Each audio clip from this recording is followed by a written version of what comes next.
Hey guys, this is it's really not a response, but an answer. Someone sent me an email, wanted to know how I heated my garage. And also on this video, I'm trying a new setting. I guess we'll see how it comes out. But anyway, on the heating of the garage, I heat with a pellet stove. That is not a wood stove.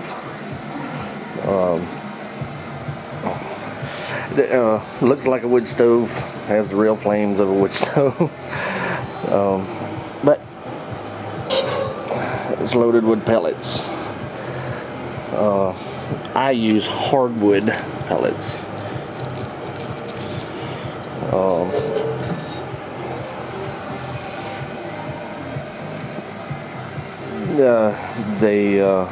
I actually use the low ash, so you don't have to clean it as often.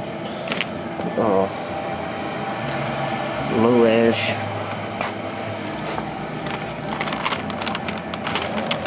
Hardwood.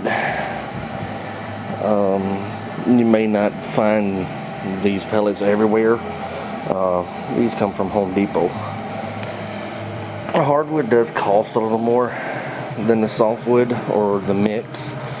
You can get a softwood. I don't know, they just use any kind of softwood. They don't specify what it is. Also the hardwood, they don't specify if it's, red oak, white oak, what. It just says hardwood. You could probably do some research online and find out what that company uses. But yeah, I really like this. It keeps it really warm.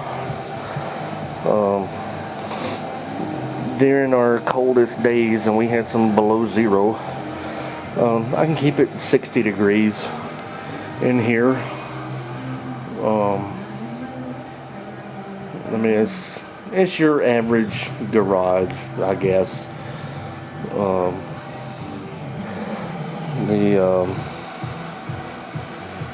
Can't remember the measurements right off, but it's your average 2-car garage. Before this, I did have a wood stove. This is before I get off on the wood stove, it's piped right into my existing chimney. This garage has always been heated. There's the clean out for the chimney, and on the back of the pellet stove it's kind of dark, but down there is a T. It has a cup on the bottom of it. It's a metal cup that plugs into it. You twist it, take it out, and you can dump the ash out. Because a pellet stove has a fan. It actually has 2 fans. One is an exhaust to pull the smoke out of there, and to blow the smoke out. The other is an intake, which intakes cold air in the back and blows it out of the front right in here. If you can hear it blowing, this particular model has 5 settings for the speed, and it has a high-speed fan bypass. So if you even put it on the lowest setting, the fan is automatic with a thermostat inside of the firebox. Depending on how hot it gets, the fan speeds up to keep it from overheating.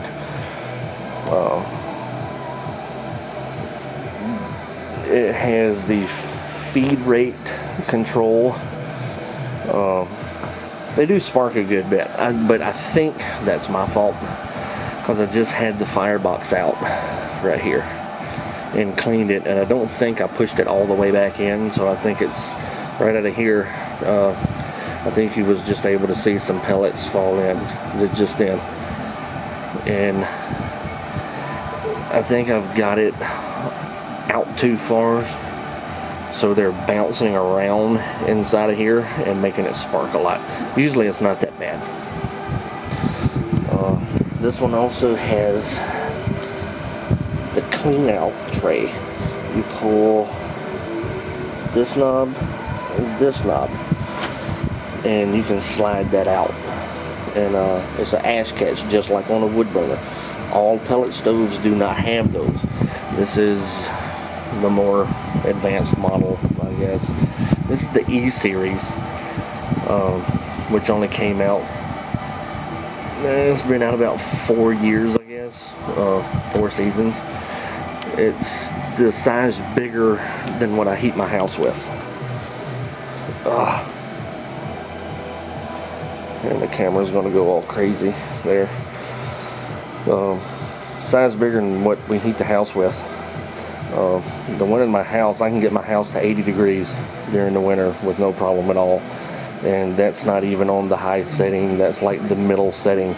It only has 4 settings, the one that I heat my home. So I have it on 3, setting 3 if I want it really hot, or 2 if I want to keep it comfortable. To me, comfortable is around 70. I don't necessarily like it that warm all the time. I'm happy at 65 to 67.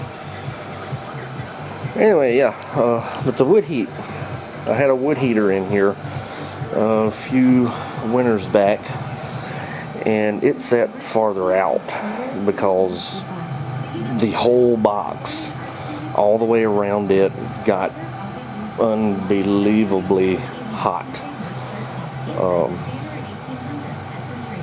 I think I'm gonna have to change my settings on the camera because it don't want to stay in focus now.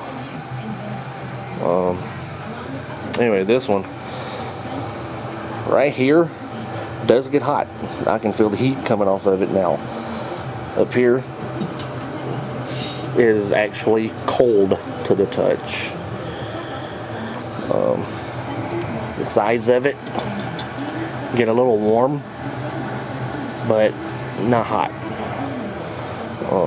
Both sides. The front gets hot. But yeah, you can put stuff closer to it. You know, I mean, I've got a piece of wood there that's been there for months. It don't hurt it. I put the pellet bag right there. It's a plastic bag. It stays cool to the touch. Only anything straight above it or straight in front of it will get hot. To the sides is okay. Yeah, but the wood stove, I couldn't have anything in here at all. It would get so hot in here with it that I would have to get to a t-shirt, and I could still almost break into a sweat. It had the big pipe that went out.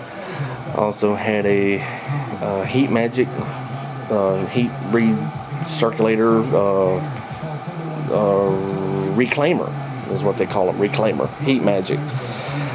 That because a lot of heat goes right out the pipe, and those reclaim the heat going out of the pipe and blow it in. And I never had to use it, just the heat radiating off of that heater. It was not a homemade heater. It was a factory built, double walled, with the heat brick in it. And yeah, it got so hot it scared me. So I took it out and gave it to a friend to heat his place with. But yeah, I'm really satisfied with it. Any questions about it, email me, comment, whatever.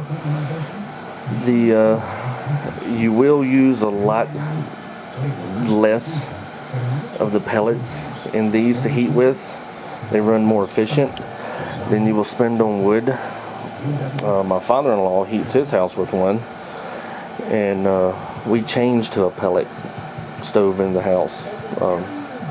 We also have natural gas, but we never a furnace, but we never turn it on.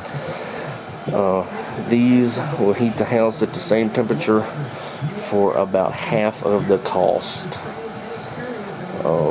I go through about 2.5 tons of pellets a winter, which is, I think where I get them, they're like $200 a ton.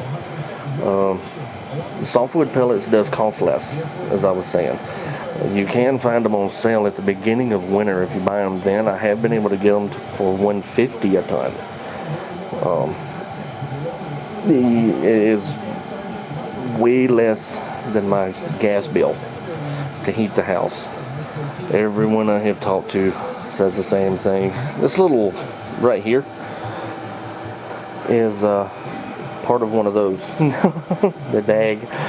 My wife come out and was going to reload it for me, and wasn't thinking, and the bags don't weigh but 40 pounds. And she set it down because she didn't open the lid to fill it, and so she set it down to open the lid quick, and she set it there, and it melted the bottom of the bag. I just hadn't scraped it off yet. Doesn't hurt anything. It's a shop here. I don't care. But yeah, I guess I clean it probably about every. Well, I tend to clean mine a little too much. I clean mine about once a week. My father-in-law cleans his once a month.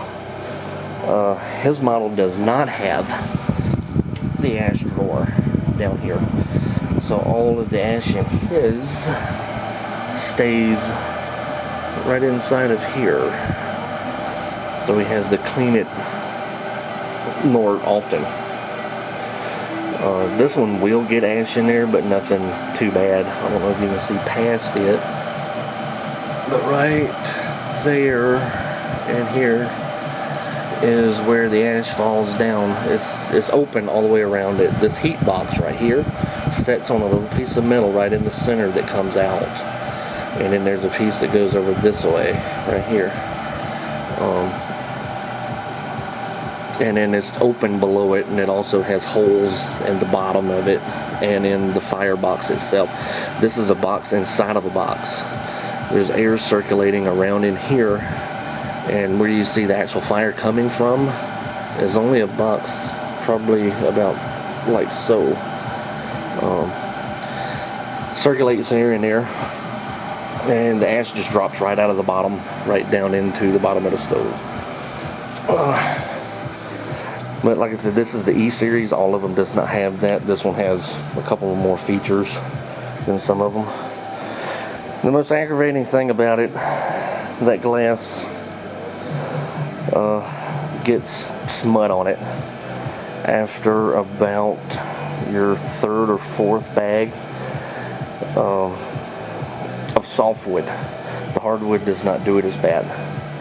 I can go probably 6 to 8 bags in this one before I have to clean that glass, and it's really easy to clean. You can clean it with anything. There's nothing specific. But yeah, but that's that. Anybody has any questions about them? The pipe is not the cheapest thing. All the pipe is double wall insulated pipe. You cannot get the single wall like you can this stuff for a wood heater. This happens to be what I was using for a vent for a sandblaster media cabinet that I have in here, and I took the filter off at the end of it. Anyway, every stick of pipe you get for a pellet stove is double wall insulated, even the elbows, the 90s and the 45s, the T's, everything is double wall insulated. This is probably going to be stupid. Oh, yeah, you can touch the pipe. The stove has been on for, it's probably been running now for about 4.5, 5 hours. and you can touch the pipe. You cannot lay your hand on top. It's really hot. Yeah, guys, any questions? Let me know. Later.